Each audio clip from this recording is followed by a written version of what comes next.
Assalamualaikum warahmatullahi wabarakatuh.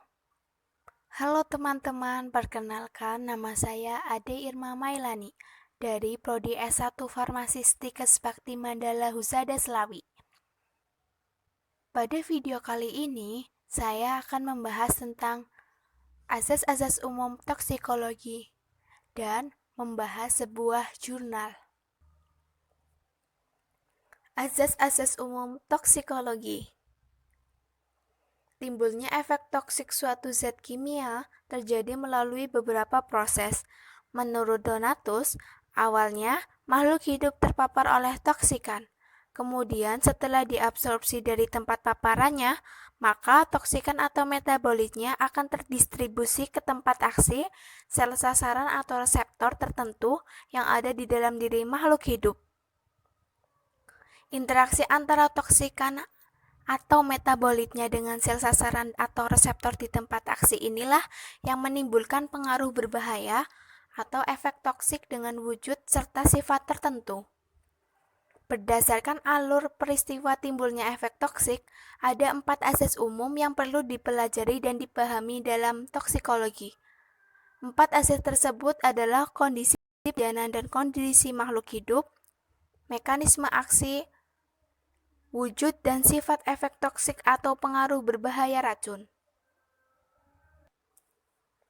1. Kondisi efek toksik. Menurut Loomis, kondisi efek toksik suatu senyawa adalah berbagai keadaan atau faktor yang dapat mempengaruhi efektivitas absorpsi, distribusi, dan eliminasi senyawa tersebut di dalam tubuh makhluk hidup. Kondisi efek toksik meliputi kondisi pemejanan atau kondisi paparan zat kimia dan kondisi makhluk hidup. Kondisi pemejanan yang mempengaruhi efek toksik adalah jenis, jalur, lama, kekerapan, saat, dan takaran pemejanan. Jenis pemejanan dibedakan menjadi 2, yaitu akut dan kronis. Keduanya dibedakan berdasarkan lama dan kekerapan pemejanan sebagai batas kurun waktu pemejanan terhadap makhluk hidup. Mekanisme efek toksik. Mekanisme aksi toksik suatu zat beracun berguna untuk mengetahui penyebab timbulnya keracunan yang berkaitan dengan wujud dan sifat efek toksik yang terjadi. Mekanisme aksi toksik racun dapat digolongkan menjadi 3, yaitu berdasarkan sifat dan tempat kejadian, sifat interaksi antara racun dan tempat aksinya, serta risiko penumpukan racun di dalam gudang penyimpanan tubuh. Mekanisme aksi berdasar sifat dan tempat kejadian secara patologi dapat dibagi menjadi 2, yaitu mekanisme luka intrasel dan ekstrasel. 3. Wujud efek toksik. Wujud efek toksik suatu racun dapat berwujud perubahan biokimia, fisiologi atau fungsional, dan struktural. Perubahan ini memiliki sifat yang khas, yaitu terbalikan dan tak terbalikan. 1. Wujud efek toksik biokimia, antara lain penghambatan respirasi seluler, perubahan keseimbangan cairan dan elektrolit, serta gangguan pasokan energi. 2. Wujud efek toksik fungsional, antara lain anoksia, gangguan pernafasan, gangguan sistem saraf pusat, hiper atau hipotensi, hiper atau hipoglikemia, perubahan keseimbangan cairan dan elektrolit, perubahan kontraksi atau relaksasi otot, serta hiper atau hipotermia. 3. Wujud efek struktural meliputi degenerasi, proliferasi, dan inflamasi. 4. Sifat efek toksik. Terdapat 2 jenis sifat efek toksik zat beracun, yakni terbalikan dan tak terbalikan. Wujud efek toksik terbalikan. Ciri khas dari wujud efek toksik yang terbalikan meliputi A. Bila kadar racun yang ada dalam tempat aksi atau reseptor tertentu telah habis, maka reseptor tersebut akan kembali ke semula. B. Efek toksik yang ditimbulkan akan cepat kembali normal. C. Ketoksikan racun bergantung pada takaran serta kecepatan absorpsi, distribusi, dan eliminasi racunnya. Wujud efek toksik tak terbalikan. Ciri khas dari wujud efek toksik yang bersifat tak terbalikan meliputi A. Kerusakan yang terjadi sifatnya menetap. B. Pemejanan berikutnya dengan racun akan menimbulkan kerusakan yang sifatnya sama sehingga memungkinkan terjadinya penumpakan efek toksik. C. Pemejanan dengan takaran yang sangat kecil dalam jangka panjang akan menimbulkan efek toksik yang seefektif dengan yang ditimbulkan oleh pemejanan racun dengan toksikan besar dalam jangka panjang. Nah, selanjutnya saya akan mereview sebuah jurnal tentang uji toksisitas ekstrak etanol umbi talas Colocasia esculenta L. Scott dengan metode Brainstream Lethality Test terhadap Artemia salinalij yang ditulis oleh Bayu Putra dan Said Asrul Ajmi As-Sagaf. Talas. Tanaman talas merupakan salah satu tanaman obat yang digunakan untuk pengobatan kanker. Talas mengandung komponen makronutrien dan mikronutrien. Komponen mikronutrien yang terkandung dalam talas yaitu vitamin A atau beta-karoten dan vitamin C. Beberapa penelitian menunjukkan bahwa makanan yang mengandung antioksidan, vitamin C dan beta-karoten dapat mencegah penyakit diabetes mellitus, rabun senja, dan berbagai penyakit kanker. Metode BSLT atau Brainstream Lethality Test. Salah satu langkah pertama untuk uji toksisitas ekstra atau senyawa adalah dengan metode Brainstream Lethality Test atau BSLT. BSLT merupakan salah satu metode uji toksisitas yang banyak digunakan dalam penelusuran senyawa bioaktif yang bersifat toksik dari bahan alam. Metode ini dapat digunakan sebagai bioassay untuk vaksinasi dari bahan alam karena mudah, cepat, dan murah.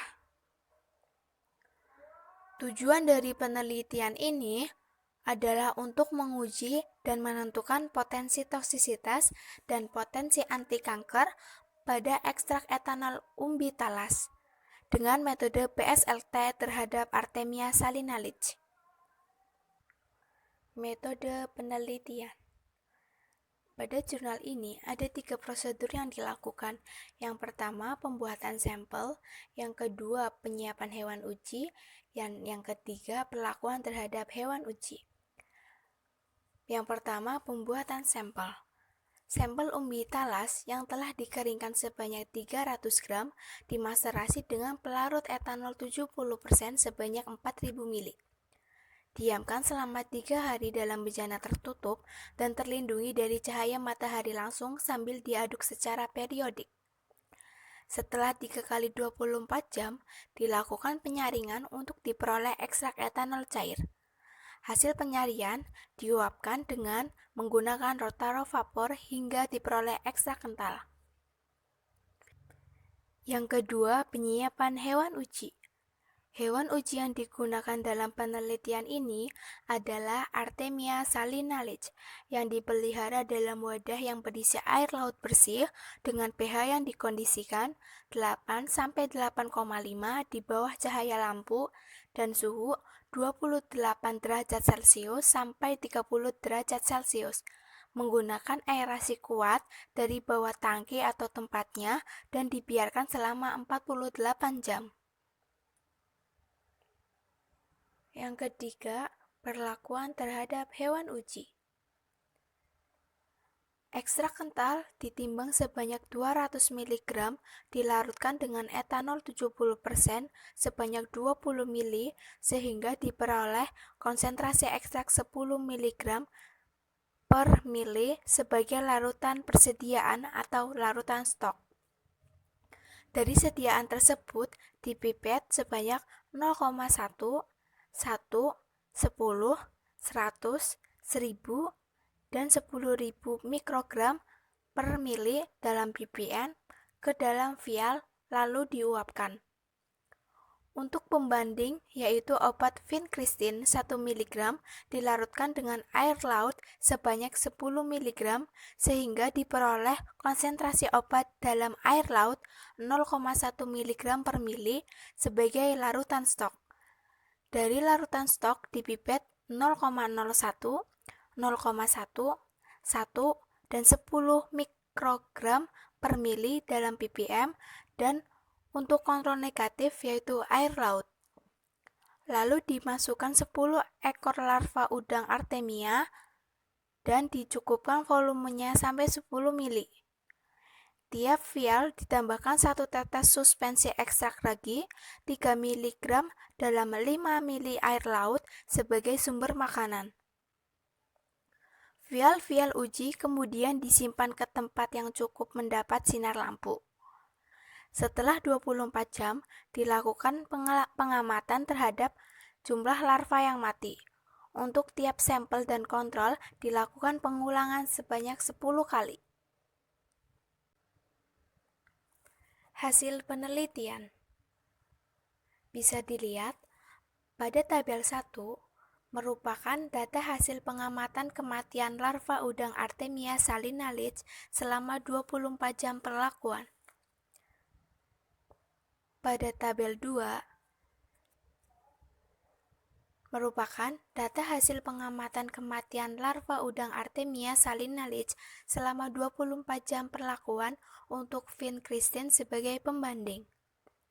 Dan pada tabel 3 merupakan hasil perhitungan LC50 dengan menggunakan analisis probit terhadap ekstrak etanol umbitalas dan sampel pembanding vincristin. Pembahasan.